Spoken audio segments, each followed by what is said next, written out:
Fui rescatado más tarde esa manana por guardabosques del parque, que habían estado buscando desde que no me report la tarde anterior.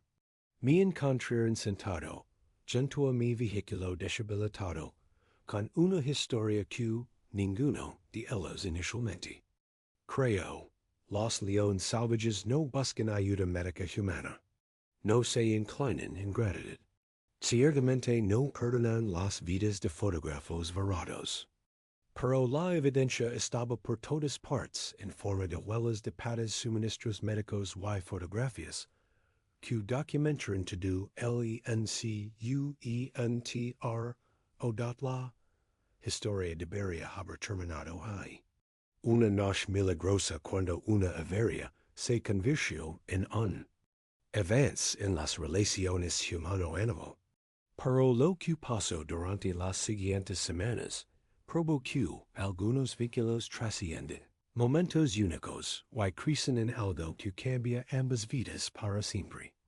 Leona con la cicatriz distintiva aparentemente había decidido que nuestra asociación era permanente. 3 meses pasaron y había comenzado a pensar en mi encuentro con la leona la rosa como una experiencia única en la vida. Había escrito mis observations para el Journal of Animal Behavior, pero sabía que la comunidad científica sería escéptica. Las afirmaciones de animales mostrando emociones complejas, como dolor y gratitud, a menudo eran descartadas como antropomorfismo. Pero todo cambió el 18 de enero de 2024, cuando recibí una llamada de Marcus. Será necesitas venir aquí. Amara esta de vuelta, y no esta sola. Conduce las coordenadas que me envió, y lo que encontrará a mí, trajo lágrimas a los ojos. Amara estaba allí con su hija ahora adulta, el cachorro que habíamos salvado. Pero la hija tenía un cachorro propio ahora, y me estaba enseñando a su bebé el mismo comportamiento que su madre había aprendido. 3 generaciones de leones habían aprendido a confiar en los humanos para ayuda médica. Un comportamiento que comenzó con la decisión imposible de una madre desesperada se había convertido en parte de su conocimiento cultural. La niña se me acercó con la misma confianza que su abuela había mostrado, eventualmente se acostó en la misma postura sumisa, y esperó a que reconociera su confianza, pero no estaba pidiendo ayuda esta vez. Su cachorro estaba saludable y fuerte. Simplemente estaba presentando a la siguiente generación a los humanos que se habían convertido en parte de su familia extendida. Mientras observaba 3 generaciones de leones interactuar con completa confianza en la presencia humana, me di cuenta de que habíamos presenciado algo sin precedentes en la historia de las relaciones humano-animal. Habíamos sido elegidos no como maestros o cuidadores, sino como socios en la supervivencia.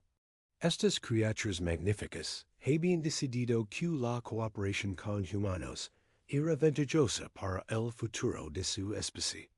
Habían superado millones de ecos de programación evolutiva, que les decía que nos temerán, y en su lugar habían elegido confiar en nosotros.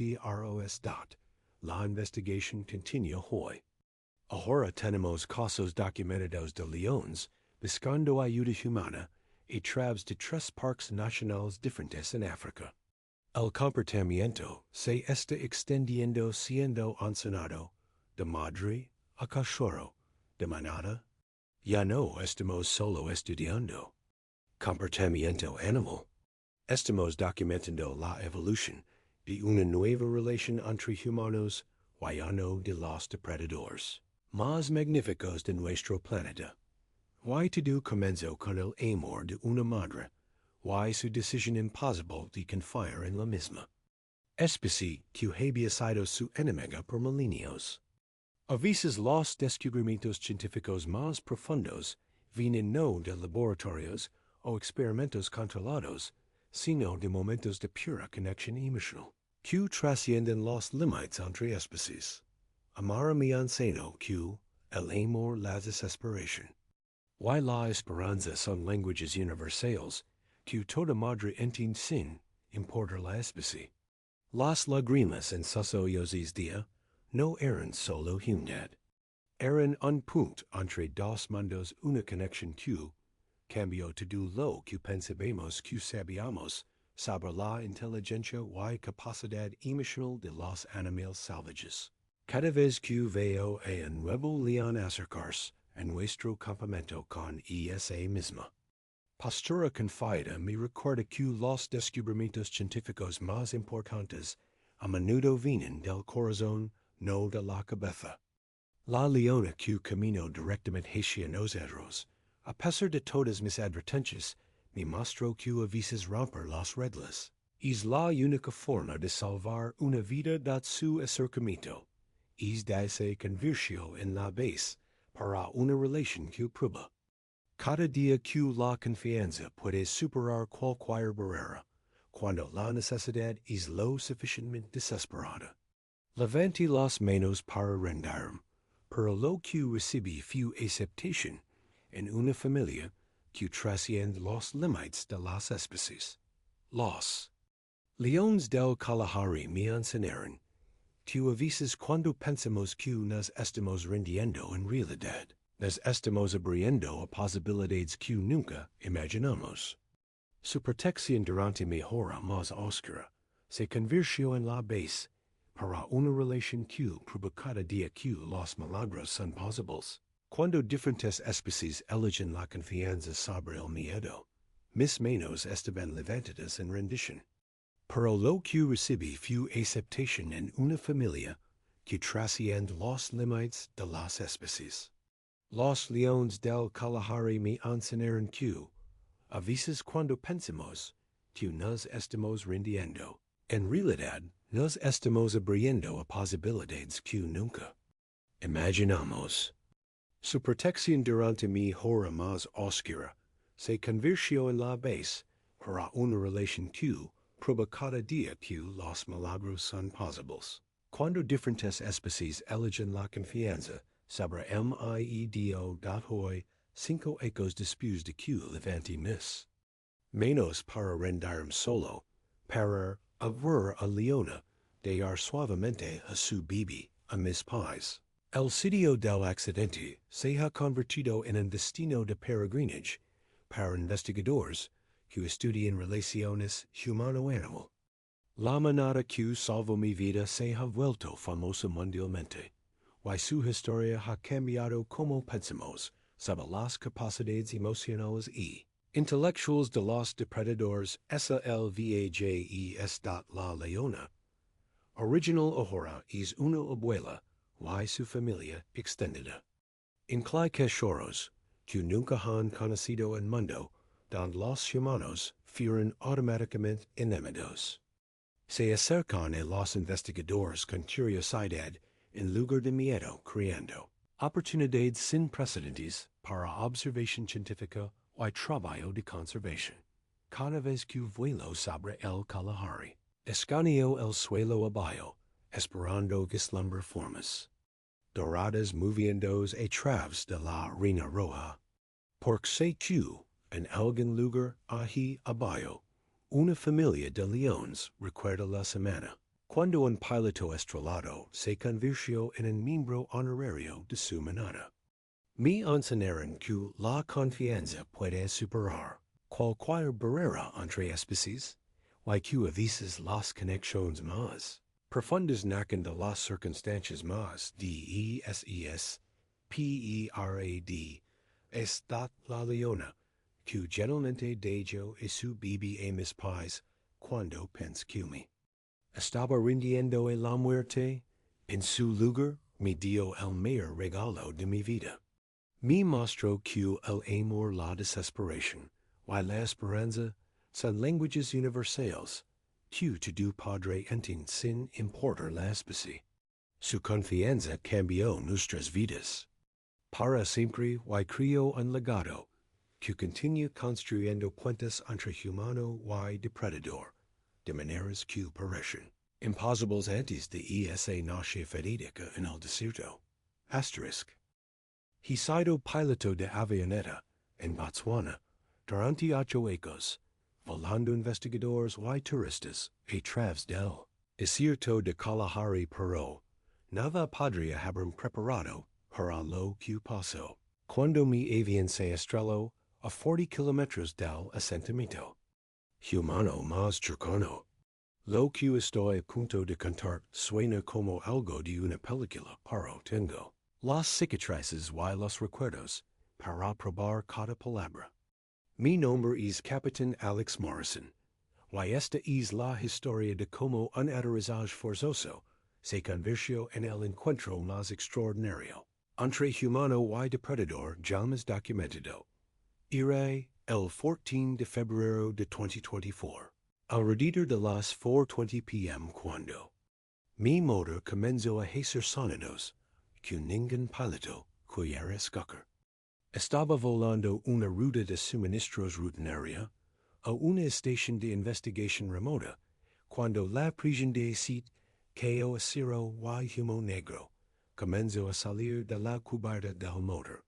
Tenía tal vez 3 minutos para encontrar un lugar donde aterrizar antes de que el motor se agotara completamente.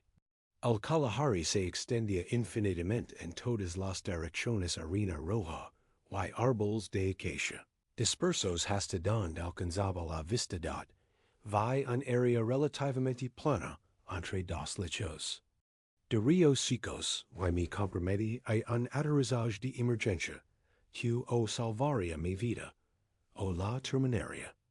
El avión golpeó fuerte, rebotó 2 veces y se detuvo en una nube de polvo y metal reducido. Estaba vivo pero apenas. Mi hombro izquierdo estaba dislocado, mis costillas estaban modeladas, y sangre goteaba de una herida en mi frente. Pero estaba respirando y podía moverme, que significaba que tenía una oportunidad de supervivencia. El problema real no eran mis heridas, era mi ubicación. Estaba varado en una de las áreas más remotas del Kalahari, sin contacto de radio y sin forma de pedir ayuda. Mi baliza de emergencia estaba dañada en el accidente, y mi teléfono satelital había sido destruido cuando el panel de instrumentos colapsó. Estaba completamente aislado de la civilización con suministros limitados de agua y el sol africano, golpeando despiadadamente. Logré extraer mi kit de emergencia de los restos y establecí un refugio básico usando piezas del avión. El dolor de mis heridas era insoportable, pero sabía que tenía que mantenerme enfocado en la supervivencia. El agua era mi mayor preocupación. Tenía tal vez 2 días de suministro en mis provisiones de emergencia, después de eso estaría en serios problemas. La fuente de agua más cercana estaba al menos a 20 kilómetros de distancia, y no estaba seguro de poder hacer ese viaje en mi condición. Mientras el sol comenzó a ponerse, escuché sonidos que hicieron que mi sangre se helara. Leones, múltiples leones vocalizando en la distancia y acercándose. El Kalahari podría parecer vacío al ojo no entrenado, pero en realidad es hogar de algunos de los depredadores más adaptables de África. Leones del desierto que han aprendido a sobrevivir en uno de los ambientes más duros de la tierra. Why? Ahora estaba compartiendo su territorio sin protección, excepto un refugio endeble hecho de partes de avión. Los sonidos se acercaron mientras caía la oscuridad.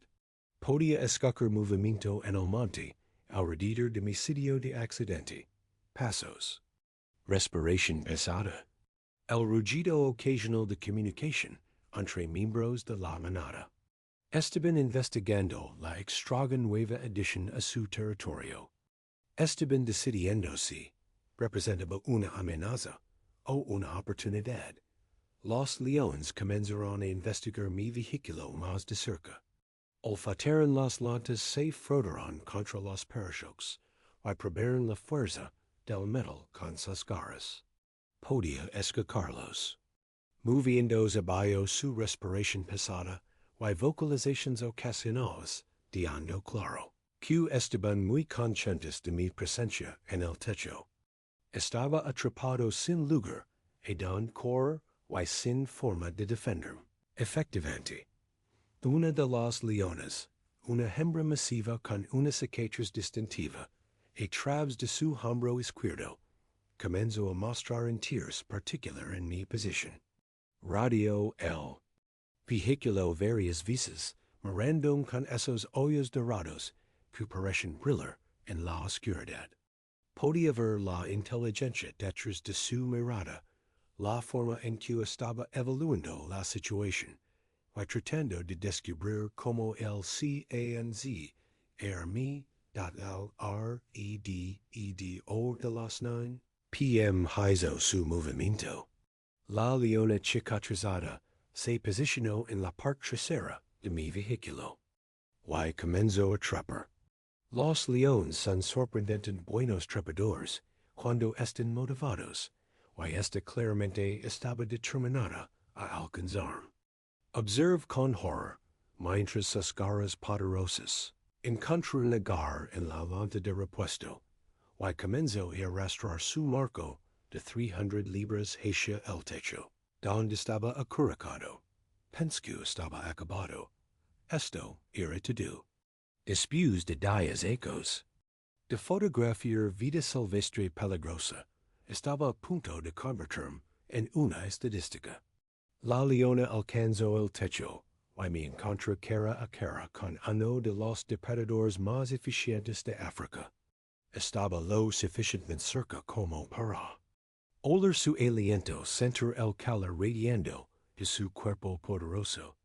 Sus ojos se fijaron en los míos, y vi mi muerte reflejada en esas profundidades doradas.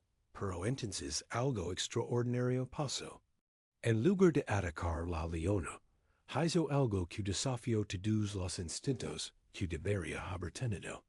Se alejó de mí. Se movió al borde del techo, y gentilmente colocó algo en el suelo abajo. En la luz tenue del interior de mi vehículo, pude ver lo que había estado levando. Era un cachorro. Un cachorro de león diminuto que no podría haber tenido más de 6 semanas de edad. Dat la leona miró a su cachorro, luego me miró, luego hizo algo que hizo que mi corazón se detuviera. Miró hacia otro lado. Deliberadamente rompió el contacto visual, y giró su cabeza hacia un lado. En el lenguaje corporal de los leones, esto es un gesto de sumisión o no agresión. Me estaba diciendo que no era una amenaza. Estaba pidiendo algo, y es algo tenía que ver con su bebé inmóvil. Bajo del techo lentamente, manteniendo mis movimientos calmados y predecibles. Los otros leones observaron, pero ninguno mostró comportamiento agresivo. Parecen entender que algo importante estaba pasando entre su miembro de familia y el extrago humano. Cuando llegó al suelo, la leona cicatrizada se acercó a su cachorro, y gentilmente empujó el pequeño cuerpo hacia mí con su pata masiva. El cachorro apenas estaba vivo.